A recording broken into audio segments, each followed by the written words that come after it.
Hello and welcome back to the Couch Potato Podcast. I am your host, Russ. Adam, my normal co-host, is on assignment this week, which means he's taking some time off to be with his kids. So he'll be back with us next week. But I got an awesome replacement this week. As many of you know, winter is in the rear view and spring is in the air. And for many of us, we associate the great sport of baseball with the season of spring. So on today's show, we decided to cover arguably one of the greatest baseball movies of all time. And I thought, who would be the best co-host to do this with me this week? So I placed a phone call. Jason answered.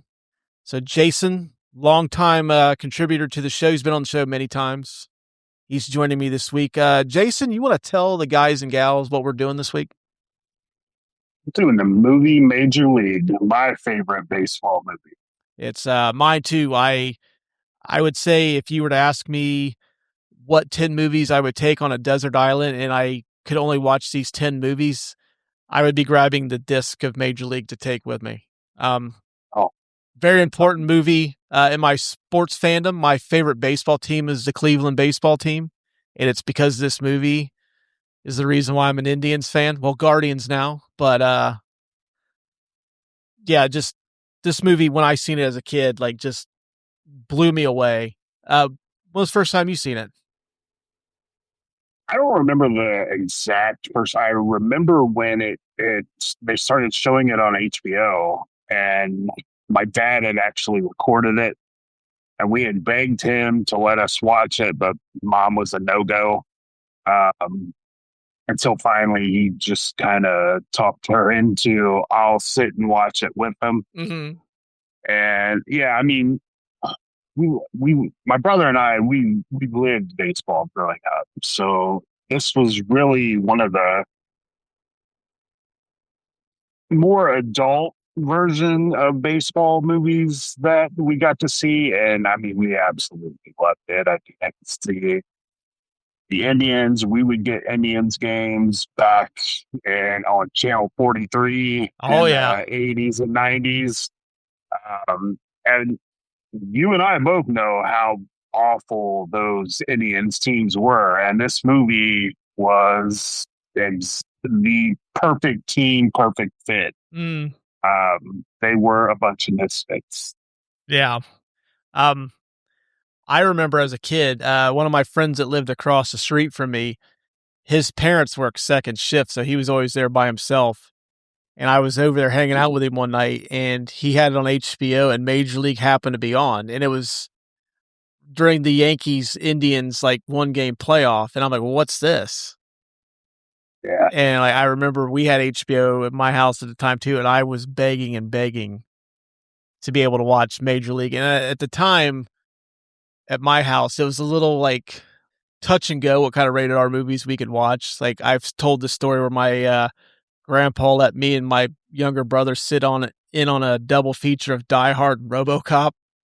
Those are the first two rated R movies I got to watch, but it was like, it wasn't like, okay, you could just watch whatever you want to now since you've watched these two. It was always, I had to ask. And eventually, like you, I got my mom to cave in and we eventually got to watch it.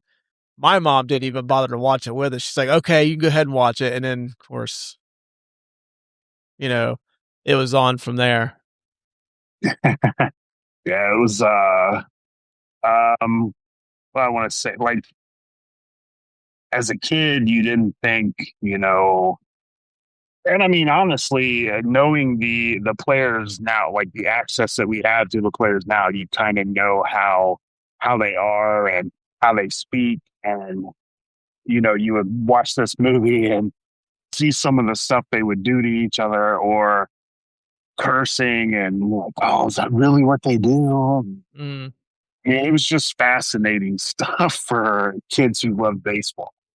Well, I mean, too, I don't really recall like a rated R baseball movie up until this. Now, I'm not to say they didn't make it, but I mean, you and I, our exposure to baseball movies was like the Bad News Bears, The Natural. Yeah.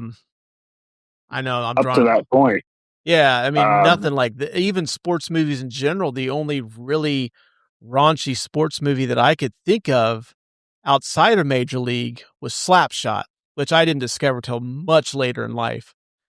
So, I mean, sports movies were always like geared towards everybody. Now to have like this one that's like more adult fare was like, oh, okay, I'm a baseball fan, but I'm not supposed to watch this. Yeah.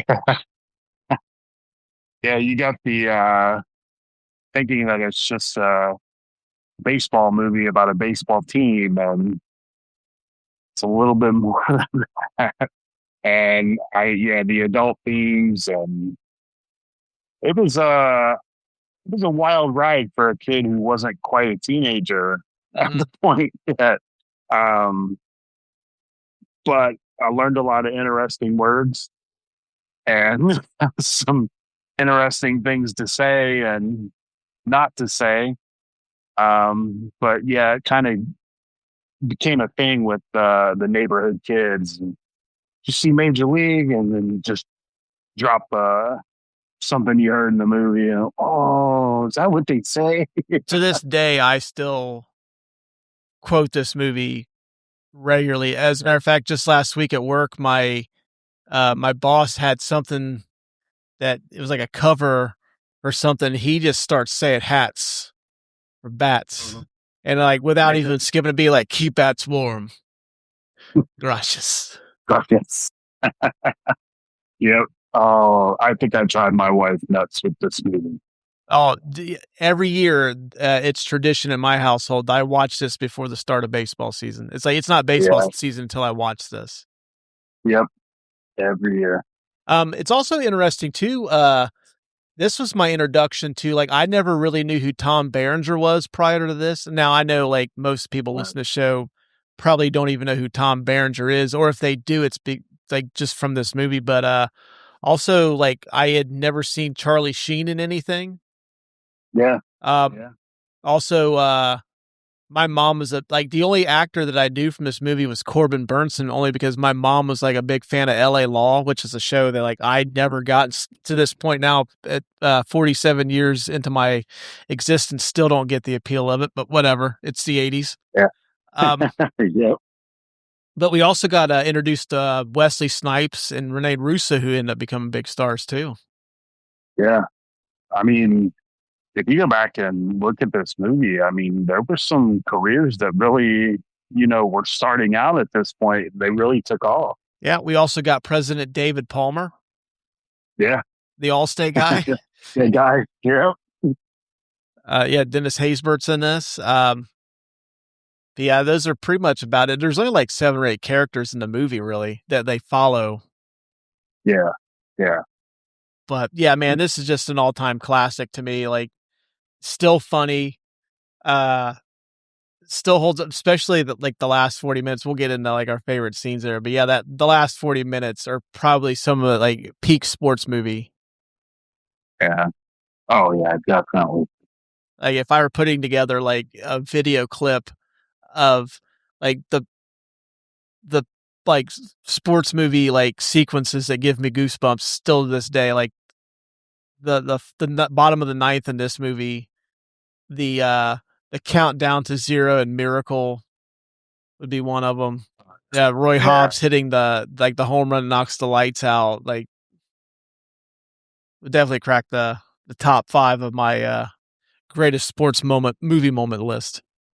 Oh, yeah. The last scene in this movie is just, I think, I mean, honestly, it was the catalyst for what a lot of players do today. I mean, all the closers.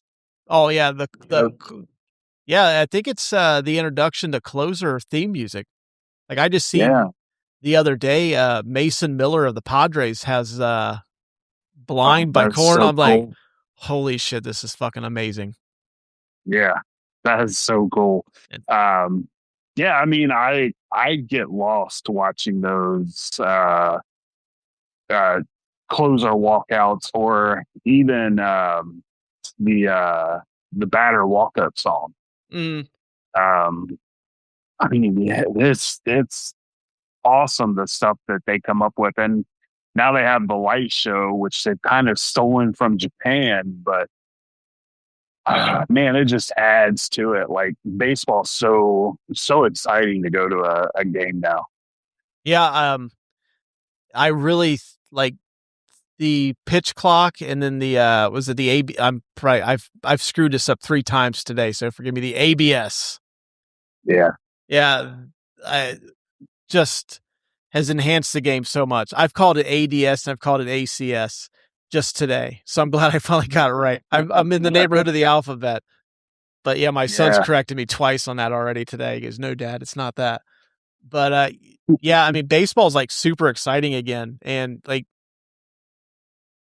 I think like some of the stuff that is made baseball fun's come from this movie. Like you said, the closer, like walk up songs. Like I remember during the playoffs or a couple of years ago, Class A even came out the Wild Thing.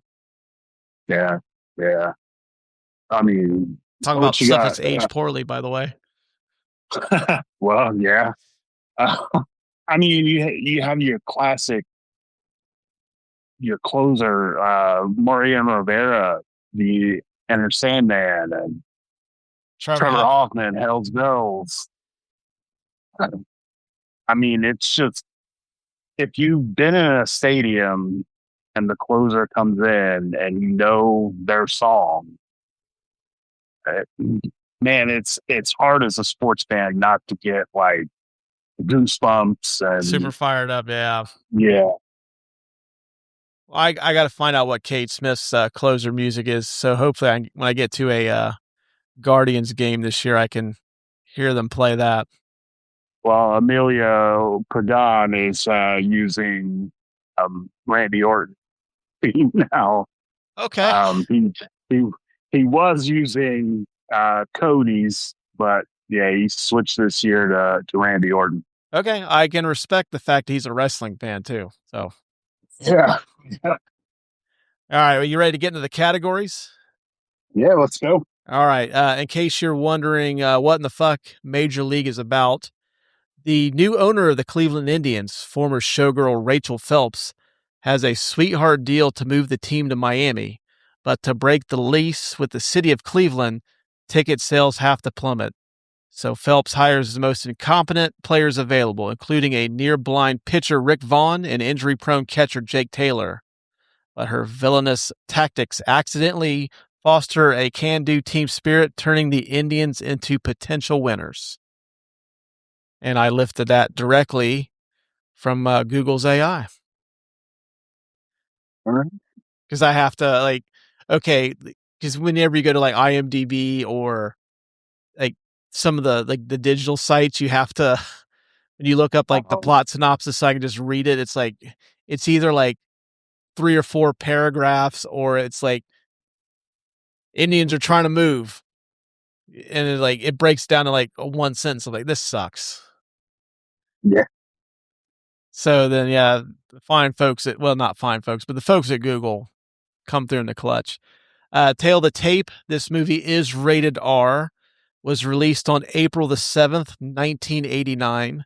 Stars Tom Berenger, Charlie Sheen, Corbin Burnson, Wesley Snipes, Margaret Whitten, James Gammon, and Dennis Haysbert. Directed by David S. Ward.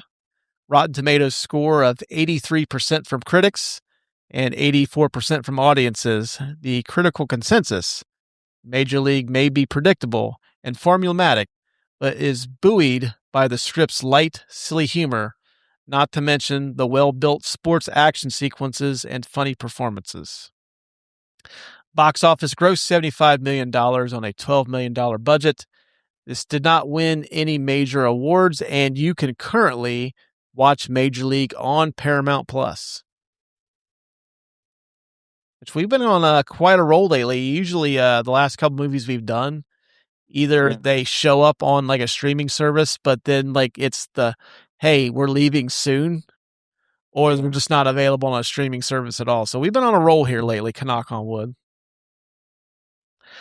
Did you know these are some fun and interesting tidbits about the production of Major League? I didn't know this, but David S. Ward is an actual lifelong Cleveland Indians fan.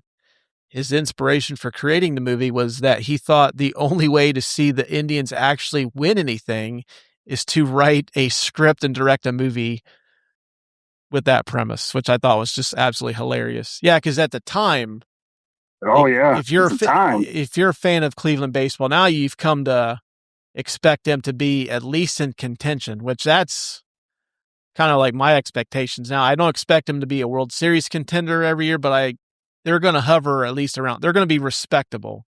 But at this time, Yeah. the Indians were a fucking dumpster fire. I think from the 70s to the late 80s, absolute train Mhm. wreck. Oh God, and the part about it is they didn't have bad players. I mean, you had Joe Carter, and I just sit here and name some of the players, but Oh, when I was a kid and I would watch channel 43. Yeah. I remember the theme songs like Baseball with the Tribe, looking yeah, good on channel 43. Thank you. yeah. I've got the neighbors across the street. They heard me singing. They're giving me the thumbs up and the metal horns. That's right. All right. Um, not really, but I like to think that they were over there like really into my song. But yeah, they sucked for a long time. Oh yeah, it was bad. Like you would watch the Indians games to see the players on the other team. Mm, All right, that's the way I was growing up. I mean, I wanted to see the Bash brothers and King Griffey Jr. hmm Because kids don't realize in the '80s we didn't get many games on TV if you didn't have cable. Now, I mean, we did have Channel 43, so we did get Indians games nightly. Yeah, I used to get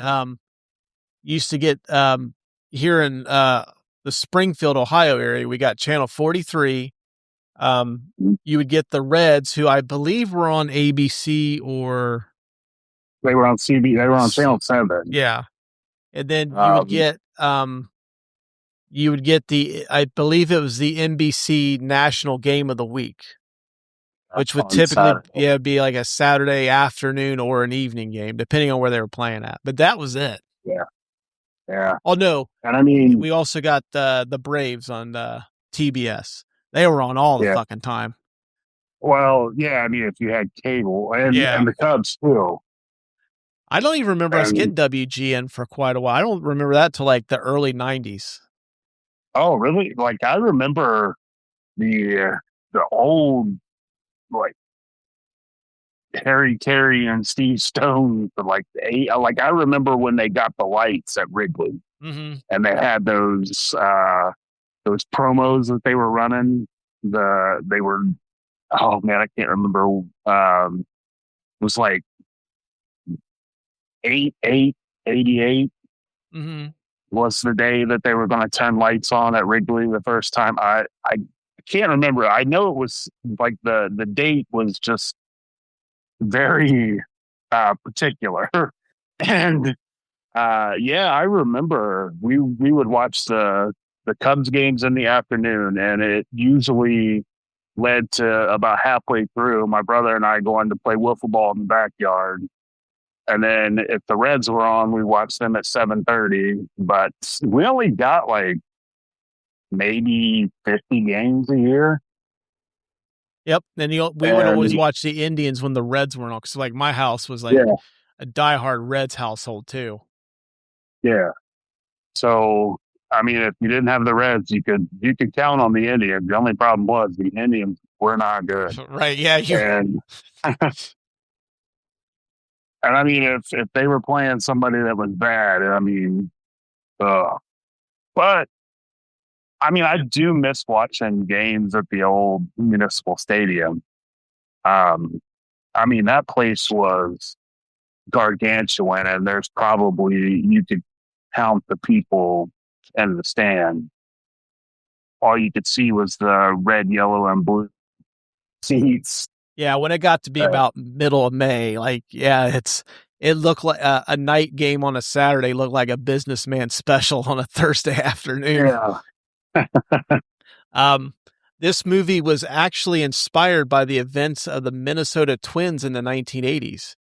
Their owner at the time, Calvin Griffith, attempted to move the team from Minneapolis in the same manner that Rachel Phelps did. But I guess what happened was they got some investors to buy a part of the team, and then they sold it to the Polad family, and then, of course, they kept them in Minnesota. Huh. I didn't know that. Mm-hmm. Yeah, I didn't know that was a thing either until I was researching this movie. That like a lot of that was Major League borrowed from that particular story. Yeah. Wow. 4 years after the events of this film, the expansion team, the Florida, now the Miami Marlins, began their first season as an MLB team. So David Ward kind of seen in the future, like, hey, Miami's gonna get a team at some point, and sure enough. Yeah. I remember that was a thing there for a couple of years. I think in the same, Back to the Future 2 came out this year, and they also had the Miami baseball team too. Yeah. And that the Cubs beating the Miami in the World Series. Yeah. Because the guy said if he wished he had a book, he'd go back in time, put some money on the Cubbies, and that gives Marty McFly the idea to buy the almanac, and then things go to shit in Hill Valley for a little bit. Yeah. Which, world. cheap plug of the episode, 21 minutes in, we did do Back to the Future 2, and you can listen to that episode on Apple, Spotify, or wherever you get your podcast. Thanks for the setup, man. Appreciate it. Like, you set it up, I put it right in the net. There you go. Charlie Sheen was a high school pitcher who was offered a baseball scholarship to the University of Kansas. In the movie, he threw a 101-mile-an-hour fastball, but in reality, Sheen could only throw in the high 80s. And they had to lower the mound like a foot to make it look like the ball's coming faster out of his arm. Yeah. Next little tidbit goes into this too. Sheen admitted in a 2011 interview with Sports Illustrated that he took steroids to help him prepare for the role. And actually his fastball was able to top out at 85 miles an hour. Oh. But I will say that a lot of the, in a lot of sports movies, you could tell who can and can't play. And I guess during the filming of this too, you come to find out that Wesley Snipes is an absolutely horrible athlete. And if you read into him in White Man Can't Jump, can't play basketball for shit. But there's scenes where if you see him throwing, it's always from the back because somebody else is doing the throwing for him. Yep. And then even the sequence where they kick him out of spring training, and then he ends up waking up during the sprints, and he ends up catching both the guys. They filmed that in slow motion to make him look faster than the other two. Yeah, I did read that about him. I mean, that's kind of. I mean, I thought for someone who can't play sports, I did think he had a decent batting stance and swing. So, I mean, I do give him props for that. And I do think this is probably, I always nitpick baseball, any sports movies where you could tell someone's not an athlete. But I really feel like they did a pretty good job of getting the right people for this, because there isn't really a whole lot you could nitpick.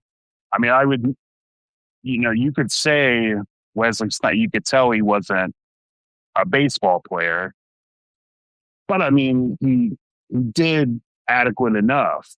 I mean, even with Jake Taylor, the one shot where he's taking batting practice and he's hitting off his front foot. Yeah. That kills me every time. But, I mean, other than that, I mean, he threw the baseball well, decent batting stance, good swing. It's just, that one scene where he's taking batting practice, he's just out on his front foot. And that's just something that you see kids do. Mm-hmm. But, I mean, I really can't say anything else about the rest of the movie. I mean, even Harris threw a veteran pitcher in the last years of his It's career. funny you mentioned Eddie Harris, who's played by Chelsea Ross. Chelsea Ross played baseball in high school. He was a 3-sport star, also playing football and basketball. So Oh, he nice. played a little bit. And fun fact about Chelsea Ross, could be in if we did a sports movie Hall of Fame. Also was Mhm. Coach Dan Yeah. Devine and Rudy, and he was also the fucking shitheel villain in Hoosiers.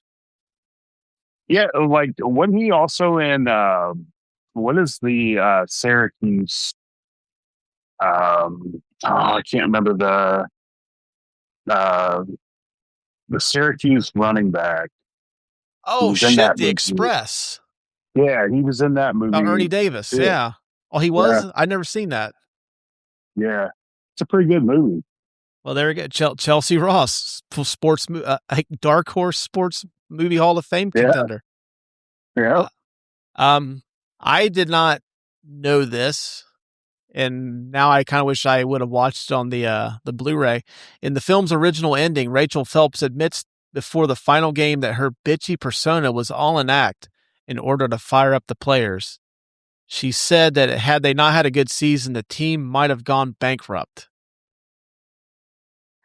But apparently, that test audiences did not like that ending whatsoever, so they kept the original ending of her being the primary villain of the movie, which I will say her using that as like a ruse to get them to like play better just does not work with the rest of the movie. No. I mean, why would you if you were afraid the team is gonna go bankrupt, why would you go out and just pick, the lamest people that you could find? I mean, didn't in the list that Charlie had, the one guy was dead? Yeah, and somebody had to cross him off, Yeah.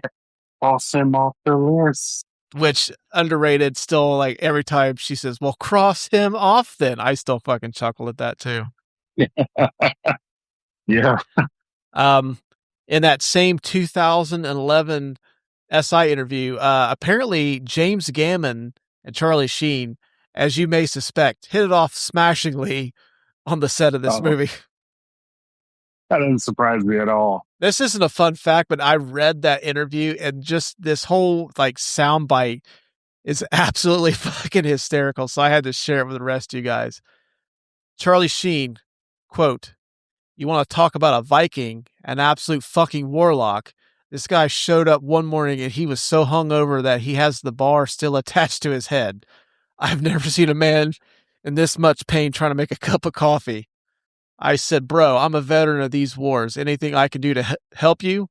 James Gammon said, "If you could just bring me 6 p.m., everything will be good."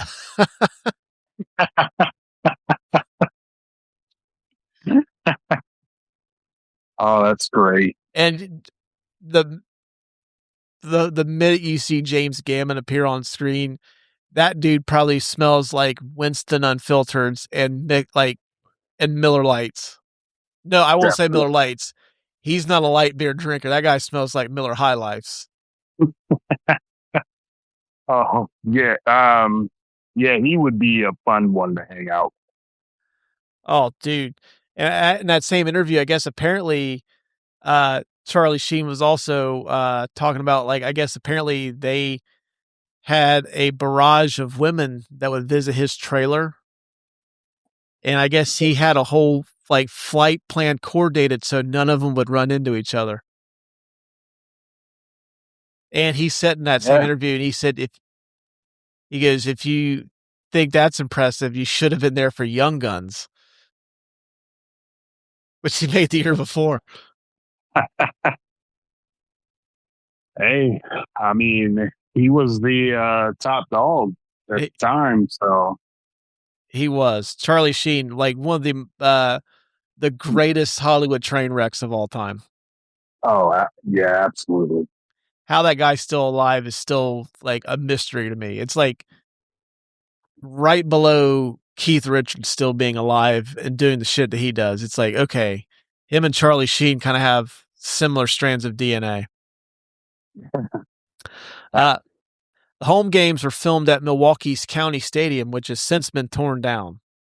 And also, fun fact, Bob Uecker, who plays the play-by-play man of the Indians, Harry Doyle, called games for the Milwaukee Brewers and also played for the Milwaukee Braves.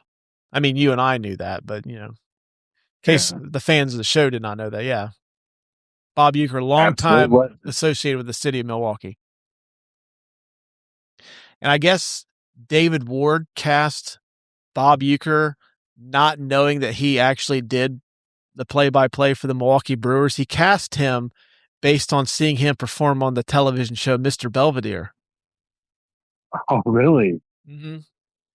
Which Wow. actually, when I was watching the last bit of it yesterday afternoon, uh, my wife said, like, "Oh, you're watching Major League," and then she asked me like if she was like listening, but she wasn't like paying attention. But she was a big fan of Mr. Belvedere, the show, and she came and she's Yeah. like, "Oh, that's Mr. Belvedere, like the guy that hired Mr. Belvedere." I'm like, "Yeah, he's also a former baseball player and like a Hall of Fame broadcaster too." Yeah. 4 members of the cast were actual MLB players. Steve Yeager, who played third base coach, was it Duke Temple? Yeah. I think that was his name. And actually, Steve Yeager was the catcher. He played Jake Taylor when Jake Taylor had the catching gear on, which Steve Yeager was like a longtime catcher for. I know he played for the Dodgers. I can't remember if he played for anybody else. Mm, I just know him for the Dodgers.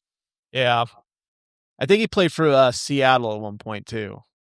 But I remember him as a Dodger for sure. Uh, Clu Haywood is played by former Milwaukee Brewers Cy Young Award winner Pete Yukovich.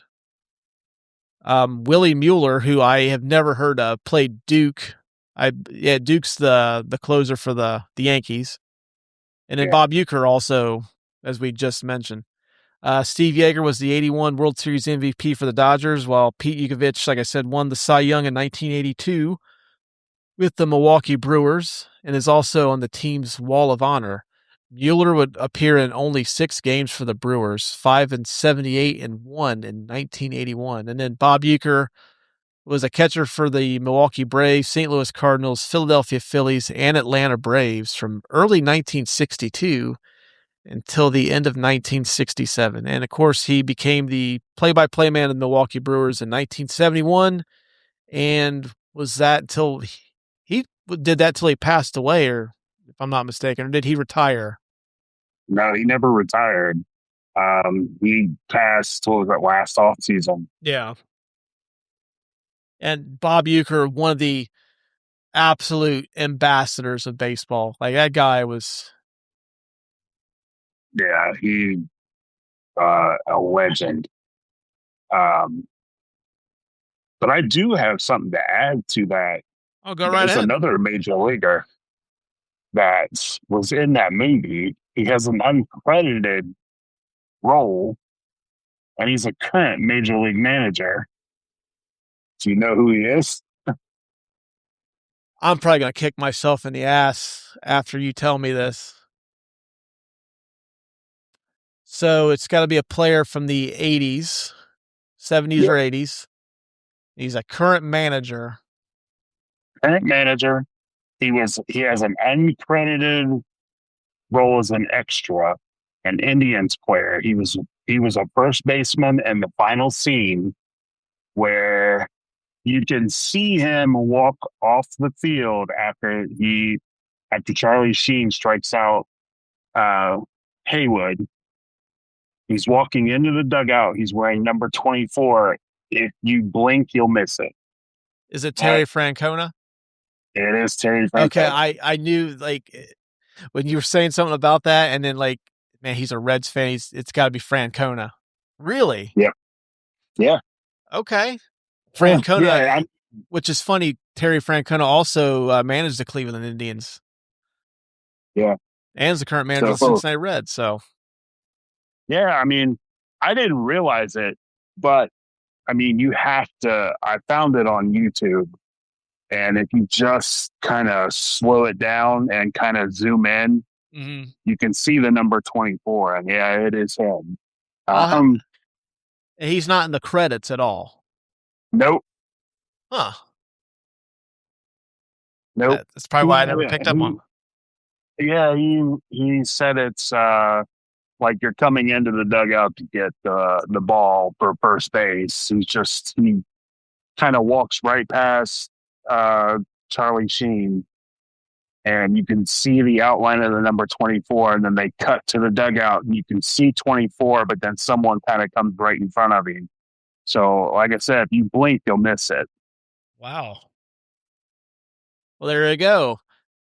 Big Chesh coming in with an interesting fun fact. Is there any others you want to add before we move on?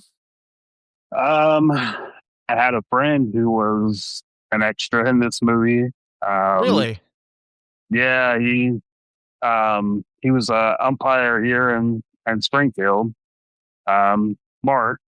Um, Mark yeah, Aldhouse? yeah, Okay. yeah. You have to if you know him, you'll have to ask him about it. But yeah, he told me that he was an extra in this movie. So fun fact I didn't know about, and I've known Mark for 20, 30 years. See, that's one of those fun facts that like anyone listening probably could give two shits about, but the fact that we Yeah. know this person, it's fucking Mhm. amazing. All right. The Martin Scorsese This Is Cinema Award for the best scene of the movie. Now, there's a few sequences in here that are pretty awesome. Curious to hear your pick first before I go into mine. Well, I was trying to go outside the box because I think everyone knows that that last scene just steals the entire movie. But there's one scene right in the beginning of the movie that gets me every. It's not a very long scene.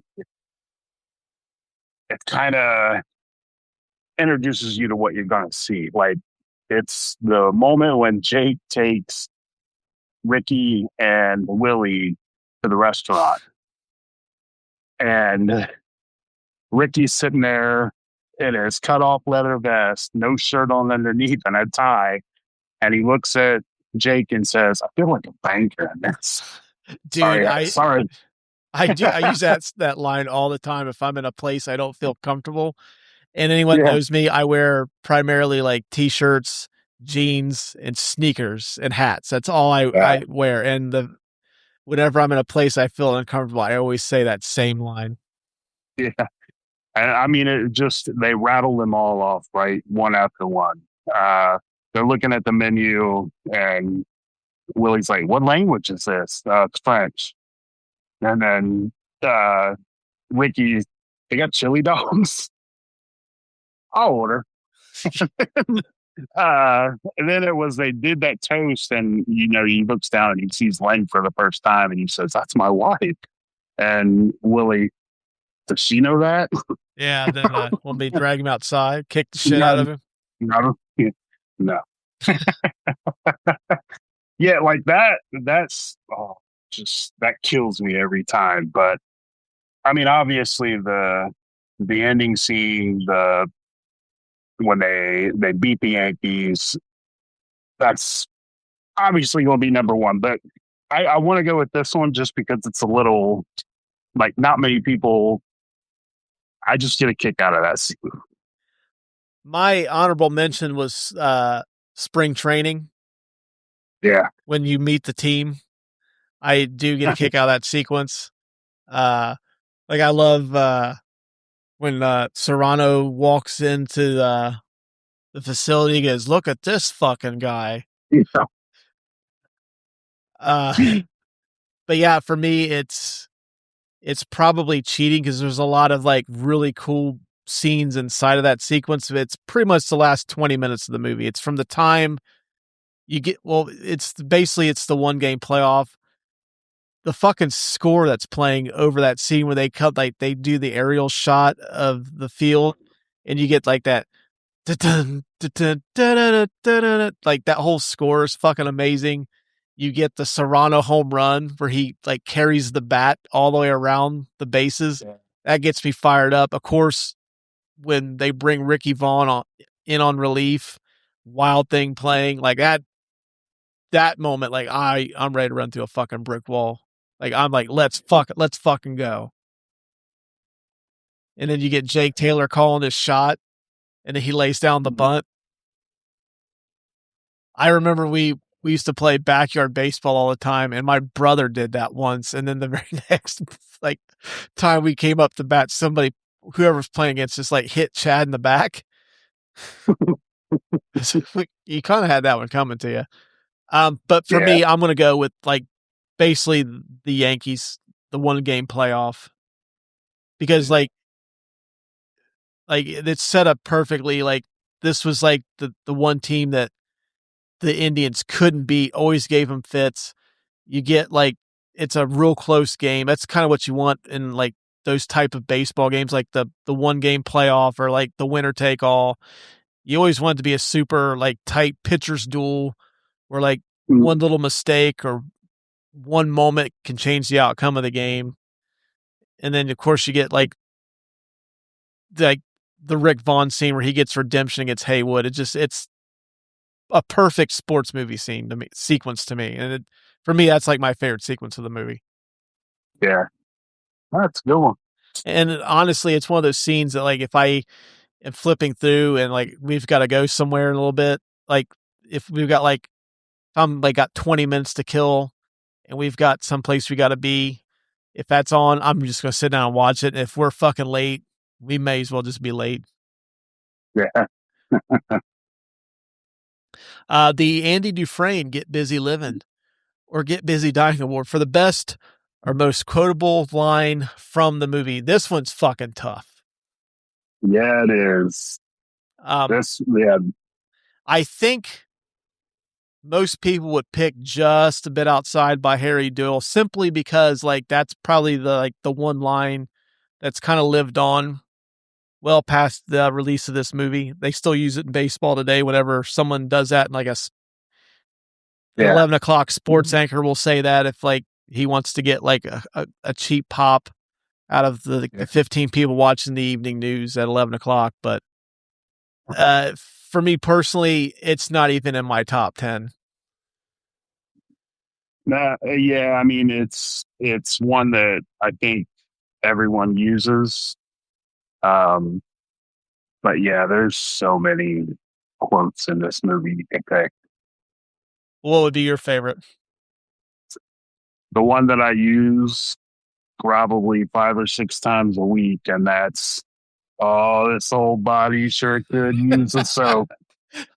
I think Lou Brown's got a few of them his own. Like I love when they call to answer, or they call him at the tire shop to offer him the chance to manage a Major League Baseball team. He goes, "Oh, I don't know. Come on, this is your chance to manage in the big leagues. I got a guy on the other line with some asking about some white walls. I'll talk at you later." The "I Yeah, don't that's a know" good one. is one I still use constantly too. Is like my wife will ask me a question, I go, "Oh, I don't know." Um, that one, "Up Your Butt, Jobu." That one got play for a long time. Oh yeah, yeah. Um, There were a couple with Serrano that I used to. What was the? Oh, it's very bad to take Jobu's rum. Um, Harris, you trying to tell me Jesus Christ can't hit a curveball? oh man, I think Christ, Harris, knock it off with the Holy Wars. I remember one time going back to when we used to play backyard baseball. I remember Chad, my brother, telling whoever's pitching to strike this motherfucker out. That's what. So if you listen to Reds games on the radio, um, Jeff Brantley uses "Give him the heater, Ricky," and then I wait for he wants to say it, but it's just like I would love one time he just dropped to strike this motherfucker out. Honestly, though, I don't think the Reds really need another like broadcasting like scandal. Although something like that is not nearly as bad as the Tom Brenneman one, but which actually has lived on far longer than it should have. But I mean, that still gets quoted. Well, the aftermath, not the actual quote. I There's a just seen driving somebody truck. issue an apology for something, and right in the middle of it, he goes, Castellanos fly ball. Oh yeah, yeah. What was that on? Like it was like a minor league game or Yeah, something. I think so. Uh, Yeah. he come on there. He started the apology and they said there's a Jeep driving the left field by Castellanos. Yeah, it'll be a 2-0 lead. um, yeah, are we giving this to just a bit outside just because Yeah, I think you'd have to. since it's the most Um, iconic? yeah. Although from Harry Doyle, it for me it has to be like the Indians, no runs, one hit. All we got's one goddamn hit. We'll say goddamn on the air. Who cares? No one's listening anyways. it's between that one and he goes post game show brought to you by. He's trying to find the call sheet. He goes, Christ, I can't find it. The hell with it. Oh, Harry Doyle. But yeah, I think just a bit outside is going to be the winner on this one. All right. The next award, the McLovin I am McLovin. Award for the best or scene stealing performance. I think this is pretty much between two people. Who you gonna go with? I think it's between Bob Uecker as Harry Doyle or James Gammon as Lou Brown. Yeah. Now, yeah, I think I'm gonna go Lee Brown. I think so too. Yeah. For me, it's probably the locker room scene, where he comes in there. I mean, it drops his whole body. Sure could use the soap. Yeah, he gets I have into not a it. water. I'm gonna get that bitch on the phone. I think for me, it's the like the battling with Roger Dorn in spring training seals it for me. And he's just super like just combative with Dorn throughout the whole movie towards the end. Until the end, like when everyone like that's had issues with one another seems to come together. Yeah. I don't know. It's tough though, man, because like for me, Lou Brown's got funnier moments. I think between him pissing on Dorn's contract, where he gets offered the job and he has to think about it because he's got a guy wanting to buy white wall tires. Yeah. The "you may run like Hayes, but you hit like shit" line still gets me this day. I got to give it to him. I think he's got more moments to shine. Because Harry Doyle's essentially he has the funny one-liners, but I think Lou Brown's in more funnier moments. And plus, like just reading that fucking SI article about how I'm surprised James Gammon even was able to perform in that movie. I got to give it to him. But that's not a slight against Bob Uecker at all. Bob Euchre's fucking fantastic, and I think he's just as good in the abominable Major League 2 as he is in 1. Oh yeah, yeah. Both. Yeah, it's just yeah. There's no one more perfect for that role. Mm-hmm. Yeah, I couldn't think of anybody else that could have really pulled that off. That was believable, and the fact that like you could have gotten an actor, but I don't know, just something about him being like actually like living that life. Yeah. Which that reminds me, did you ever watch that show on IFC called Brockmire with Hank Azaria? I watched some of it. I really need to go back and give it another shot. I think it was a little slow to start. Yeah, it picks up some steam. First season's really good. I never watched it after that though, because IFC was like real tough to get a hold of for a while. Yeah. But yeah, I definitely recommend checking that one out. So we're giving it to James Gammon. Yeah. God rest his soul. Yeah. The Dean Winters, who is that guy or girl? Award for the performance you've seen in a movie, but you don't know their name. I am going with Andy Romano. He played Pepper. Oh yeah. You might have seen him in Under Siege. He's the Navy admiral in the War Room. Yeah. Okay. And he's also in The Fugitive, and he's also in Eraser. He's one of those guys that you've seen him in a bunch of like late 80s, early 90s, like action flicks, but like you don't know who it is. He's the only person I could have thought of for that award. I mean, like, I know you could have said, or Chelsea Ross would have been the other one. That was who I was going to go with. Okay, yeah, I could see giving it to him too, because that guy's been in an absolute shit ton of stuff.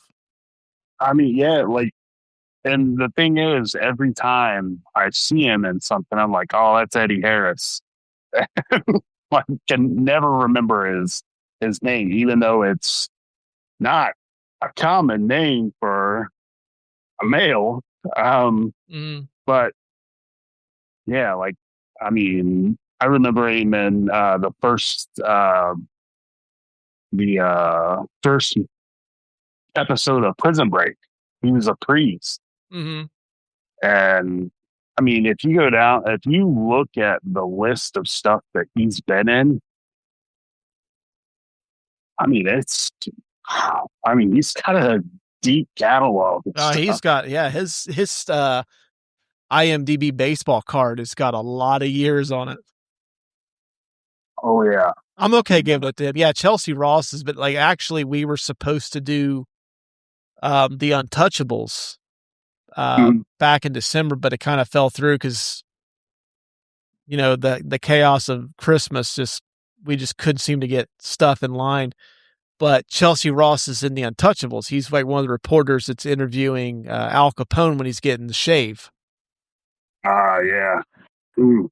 Yeah, Chelsea Ross is like, whenever I see him in anything, it's like, oh, that's Harris from Major League. I treat him like I do the actor Lane Smith.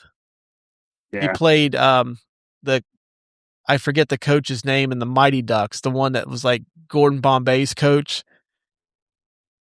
Yeah. And he's also the dad and the Pauly Shore's son-in-law. And then he was also in My Cousin Vinny. But yeah, he drops that cold ass line like, "You're not even a has-been, you're a never was." Every time I see that guy, I'm like, oh, that's the guy that really shit on fucking Emilio Estevez. I'm okay giving it to Chelsea Ross. Okay. Yeah. Works for me. The most 1989 moment of the movie, I think it's got to be the fact that the Cleveland baseball team was called the Indians. I mean, that and the beginning of the like first half of the movie, I mean, mirrored what was the Indians in real life. So yeah, I mean, you could say that. I mean, even with the MasterCard, like the little commercial yeah, that used to be a big thing in the 90s where they'd have athletes do the MasterCard commercials. Yeah, it was don't leave home without it. They, had Willie slide in, don't steal home without it. Yeah. During that whole ad too, you could tell who was like the star of that team. That it was going to be like the guy that would leave Cleveland for a bigger contract was like Willie Mays Hayes.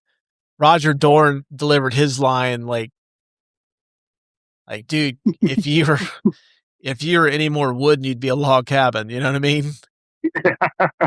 And then Willie slides in at the end, just oozing charisma. And you see why Wesley Snipes has become a bigger star later on. Oh yeah. But yeah, I guess basically a snapshot of what baseball was like in Cleveland in 1989 is the most 1989 moment of this movie. The Indiana Jones It Belongs in the Museum Award for the prop from this movie you'd most want for your personal collection. Jobu. Yep, I had that, or if I couldn't get a hold of Jobu, any of the main stars, like the jerseys. Oh yeah, yeah. Well, I was gonna say, the a cheap Wahoo hat, because you're not gonna find that anymore. It could be didn't the bullpen cart. Oh yeah. Jake feel that. Yeah, that would be cool to have. Yeah, we on the show we don't do automobiles because like automobiles is super easy because like we came up with this rule during I believe it was a Batman episode. Like we did one of the Batman movies and like obviously the Batmobile would be the first thing you would want.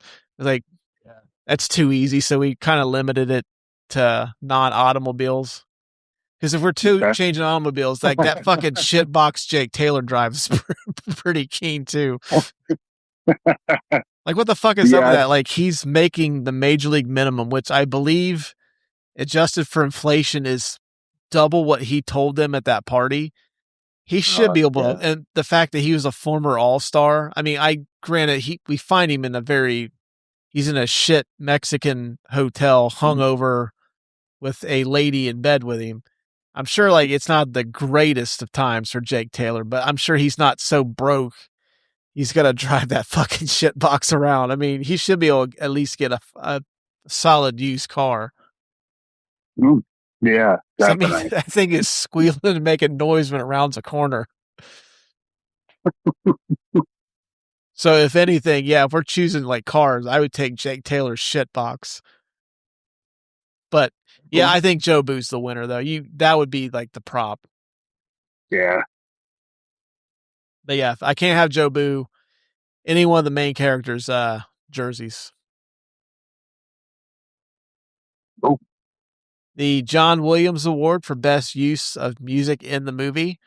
I did say earlier that the score that's playing, the piece that's playing during the overhead shot of Cleveland Municipal Stadium when they're in the one game playoff gets you pretty pumped up.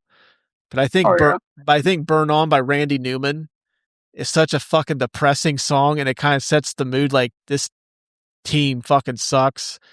Yep. This city is not. Let's be real. I mean, like, every time I've been to Cleveland, absolutely love the city. So I'm not shitting on it, but there's aspects of Cleveland are kind of depressing. Yeah. And I just think that sets the mood for like what you're in store for. Like, the town has no hope. The team has no hope. And that's like, they're talking about the Cuyahoga River being on fire in that song, which is a very notorious incident that happened in that area. Yeah. But yeah, I think that's just the best use of music in the movie. And just that song is just so depressing, and it just kind of sets the mood for the movie. Yeah. So I did have that one listed, but I went with Wild Thing. Oh, dude. Yeah. Just because that was the whole catalyst for what players do now. And yeah. That and like that scene that sequence when he comes out to the mound's pretty fucking, like, that gets you fired up. Yeah. That's one of my favorite scenes. So I'm okay giving it to Wild Thing by X, which actually I have a playlist that I listen to when I go to work in the morning. And I know that song like kind of faded into obscurity for a hot minute, but then pro wrestler John Moxley, who wrestles for AEW, was using that as his ring music for a while. And he'd come out through the crowd, and it kind of experienced somewhat of a renaissance.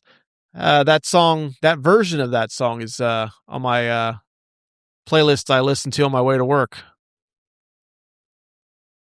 Gets me fired up. So yeah, I'm perfectly fine giving it to that one, as long as it's not that song that they play when like it has to do with like Jake and Lynn.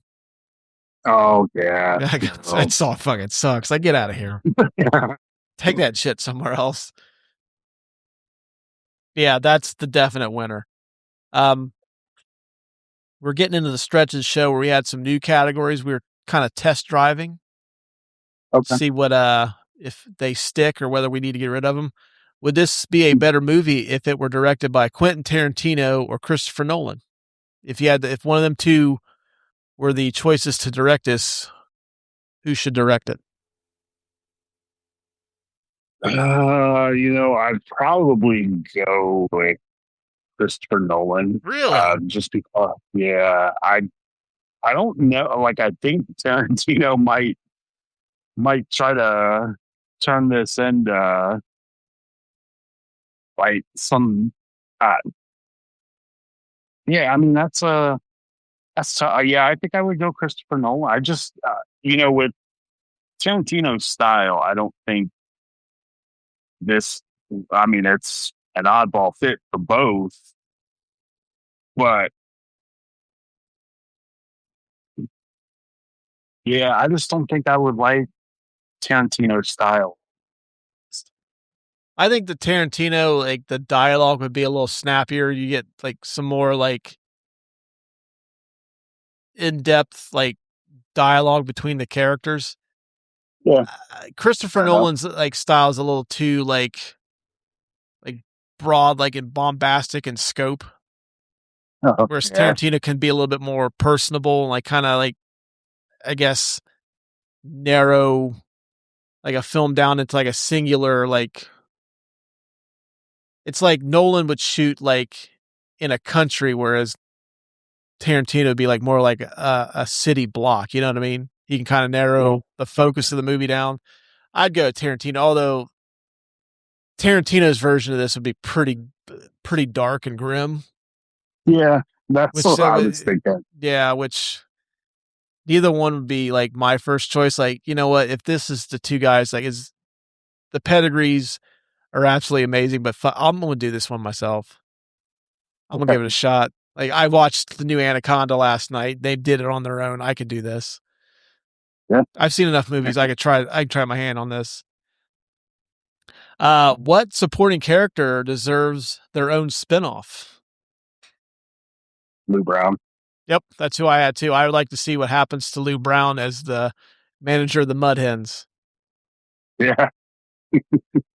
Yeah, like just maybe like an 8 or 10 episode show on Paramount Plus. Yeah. The Adventures of Lou Brown. I'd fucking watch it. Yeah. Be good entertainment right there. I don't know who would be Lou Brown as a younger version of him though. I don't know if anybody that gruff. Maybe David Harbour, but I don't know. Harbour wouldn't be able to do that either. I don't know who you'd get to play Lou Brown. The only other one that I could think of would have been like Willie Mays Hayes. Yeah, that one could have been fun. But yeah, Lou Brown was my definite choice too. Would this movie be better with a montage to the sounds of You're the Best by Joe Bean Esposito? I said no, because there's already a couple really awesome montages in this, so we don't really need one. Yeah, no. It'd have been classic 80s style though, but yeah, no. I'd keep it out. Yeah. Last week, gave this one a test run. I don't personally think it turned out too well because my impression is awful. I'm going to try it again. I've been working on it a little bit. I still don't think it's very good. But I'm going to try it anyways because you know what? Fuck it. It's the internet. What's the worst that can happen? What would a Donald Trump review of this movie sound like? So I'm going to turn my share to the side a little bit because he likes to talk from the side. A lot of people are saying Major League, very funny movie, tremendous movie. But I watched it and I said, really? This is the team? Really? I've seen better rosters at charity games, folks. Total disaster. Entertaining, I'll give him that, but total disaster. You got Rick Vaughn. They call him Wild Thing. Wild. You can't find a strike zone. I like control, okay? Big control. I like control a lot. I like to control things. As a matter of fact, have you seen the stock market lately? Tremendous numbers on the stock market. Controlling it. Things are going the way I like it. But the hair, the attitude, very strong look. I can respect it. You got Lou Brown, the manager, comes in like he just woke up from a 20-year nap, but somehow turns his team around. A little suspicious, frankly, but we'll let it go. The owner, total schemer, trying to lose on purpose. Who does that? Not me. I only build winners, big winners, the best winners. Everyone knows it. The world knows it. But I'll say this, by the end, they're winning. Crowd's going crazy. Even I was a little impressed. Not too impressed, but a little. Solid movie. Could have used better pitching. Probably a 7 out of 10, maybe 8 if they called me first. I need to get somebody Not here to call bad. better Trump. Yeah. It needs some work. Yeah, I was not prepared for that one. Yeah. I'm trying. I would just say he would probably be pissed it's Cleveland and you hired a bunch of losers. I don't hire losers, I only hire winners. The greatest winners, the greatest people, only the best. Have to build a golden nobody's ballroom. ever seen. All right, the Rob Gordon top 5. Would these particular categories make Rob Gordon from High Fidelity's top 5 list? Would this be a top 5 performance from Wesley Snipes? Yes. I think so. I agree with that. Like, I know for me, it would be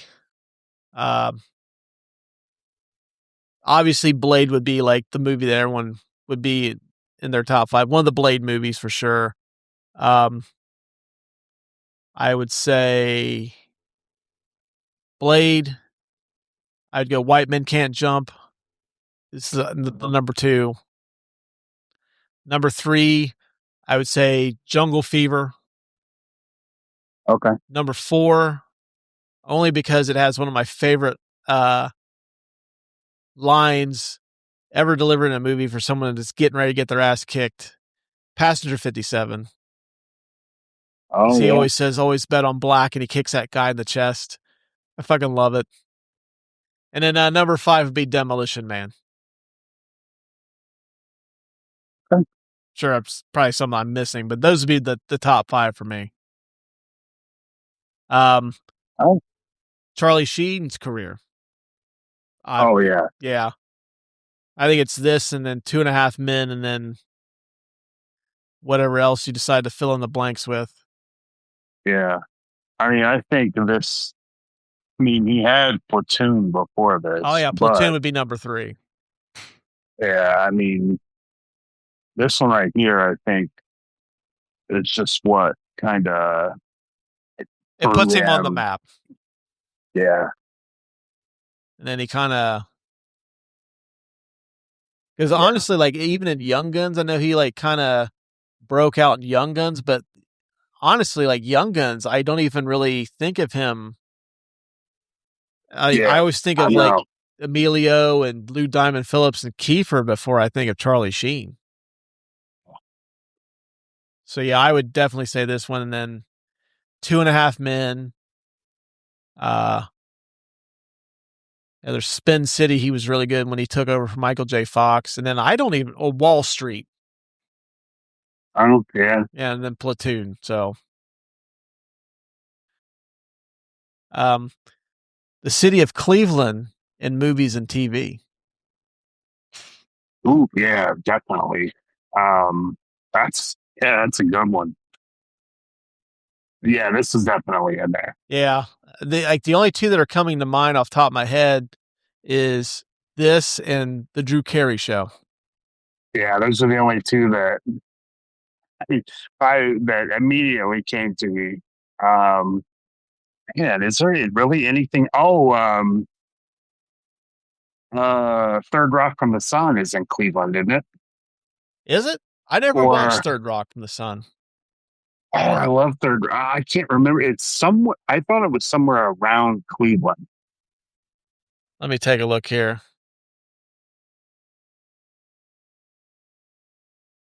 Let's see. Cleveland in movies and TV shows. Well, I was thinking the Cleveland Browns show, but I don't know if that takes place in Cleveland. Oh, Yeah.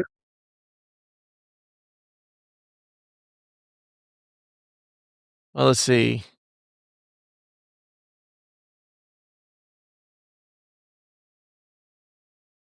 They said A Christmas Story. Does that take place Oh in yeah, Cleveland? yeah.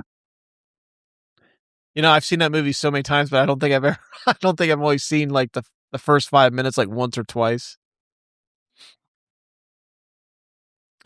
Okay, let's see. Yeah, there's Major League. Third Rock from the Sun does take place in Rutherford, Ohio, a fictional town about an hour away from Cleveland. Yeah, I thought it was close. Let's see. I don't think Almost Famous counts. Well, there's that Hot in Cleveland, which was that show. There's Draft Day. Yeah, I still think uh, this pretty much Yeah. beats all. Oh, fuck. Howard the Duck. That's in Oh Cleveland, too. God, yeah. That would make my wife's top 5 because for some reason she likes that movie. That movie's terrible. It's fucking awful. I've told her numerous times, like, I will never watch that movie. Yeah, it's pretty bad. Yeah, uh, that's about it. Yeah. Hmm. Um, Baseball movies. Yeah, I think so. Oh, absolutely. Yeah. Um, what would crack your top 5? Just out of curiosity. Ooh, this will change all the time. um, Yeah, I have I think 3 or 4 that are pretty much set in stone. yeah. Okay, certainly Major League. Um, Bad News Bears. I would go. Ooh, I don't know if I want to put Major League 2 in there. Let me think. I think I would go after that. Little Big League. I love that movie. Um, The Rookie, Dennis Quaid. Oh, yeah, I remember you and I got a little choked up watching that in the movie theater. Yeah, that was awesome. Um, hmm, man, I feel like I'm gonna leave one out. Um, and I'll A League of Their Own. Okay. Um, Major League, the Bad News Bears, and Moneyball are for certain in my top 3. Those will never change. If you're asking me today, I think it's the Costner 2-pack of Bull Durham and Field of Dreams. Oh yeah. But yeah, man, Hmm. League of Their Own's amazing. We have done that on this show. You can listen to that on Spotify, Apple, wherever you get your podcast. Um, yeah, The Rookie's awesome. Rookie of the Year, The Sandlot. Oh yeah. Yeah, those are all great movies. Yeah, that's my son's favorite baseball movie is The Sandlot. He loves that movie, which Yeah. we also have done on this show, and you can listen to that on Apple, Spotify, wherever you get your podcast. Final category, Brotato score out of 5. What would you give the movie Major League? Easily a 5. Yep. Yep, same. I got it a 5 out of 5. Instantly watchable. Like I said at the opening of the show, if I had to take 10 DVDs onto a desert island and I can only watch those 10 movies, Major League would be one of the ones I would take. Oh, yeah, absolutely. I mean, this is probably my favorite sports movie, just period. All genres, all sports. I mean, it's probably my comfort movie. Mm-hmm. Yep. So, This is like one of the genesis for this show. It's like, you can't really do it much anymore, but when you're channel surfing, you just kind of flip through the channels and you happen to see where Eddie Harris is about to get hit in the back of the head with a baseball bat because he drank Joe Boozer. I'm like, okay, I'm going to sit and watch this for a little bit. yep. And the next thing you know, you've watched it till the end. So every time. But I think that's going to wrap it up, man. I appreciate you coming on. Oh, thanks for having me on. That's going to do it for this week, guys and gals. If you take a brief moment, please, if you would be so kind, leave us a 5-star review on Apple or Spotify. We do appreciate it. It also helps us know what we're doing good, what we're doing bad here, and also helps in those search results, gets us a little bit more visibility. So please leave us a 5-star review. It only takes a moment. So you do that. We'd greatly appreciate it. Show links down at the in the description that tells you where you can find us on social media: Instagram, Facebook, Twitter, TikTok. Pretty much, we're just about on every social media site there is. So those links are in the show description below. So without any further ado, that's going to be it for this week. Tune in next week. Hopefully we have a new episode up next week. I know it's been a little hectic lately with the scheduling, but follow us on your favorite social media site. That way you can get all the latest show updates. So until next week, we will talk to you guys and gals later. Free audio post-production by alphonic.com.